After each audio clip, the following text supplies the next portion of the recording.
So the HTC EVO has arrived to take on the LG Optimus 3D, and first impressions are very, very good. It's chunky but incredibly slick with a premium feel and bears close resemblance to the Sensation, but around the back it's very different.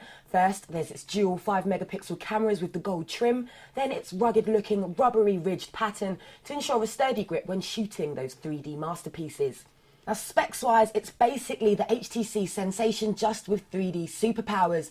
Now obviously you're not going to be able to see its true 3D capabilities, but its glasses free 3D is actually really remarkable, especially when watching full length films. And you can of course grab 3D content from HTC's own watch application.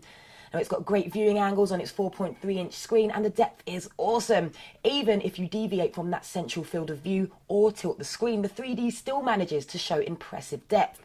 Shooting your own 3D stuff is brilliant too, although not everything portrays that impressive 3D effect. It's all about setting up that shot with objects in the foreground.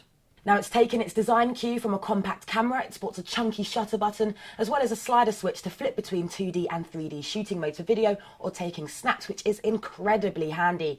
As expected, 2D content looks good, but it's the 3D stuff that really impresses. But unlike the Optimus 3D, there's no dedicated 3D menu. Instead, everything is grouped together. Now 3D games are nothing to write home about. I tried at least 5 games and I could barely notice the 3D.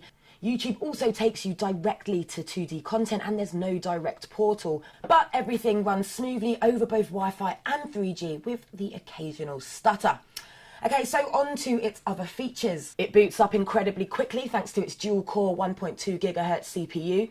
It's packing Gingerbread 2.3.4. It rocks the latest version of the Sense UI, so you get to launch up to 4 features from the screen lock page, for example. And the various menu animations and the rotating HTC Sense widgets whiz around the screen with great fluidity, which is probably down to its 1 gig of RAM as opposed to the Sensation's 768 megabytes. Now, unlike the Sensation's 1.3 megapixel front-facing cam, the EVO 3D's is VGA quality, but it does sport a larger capacity battery, so it will hold on for just that little bit longer.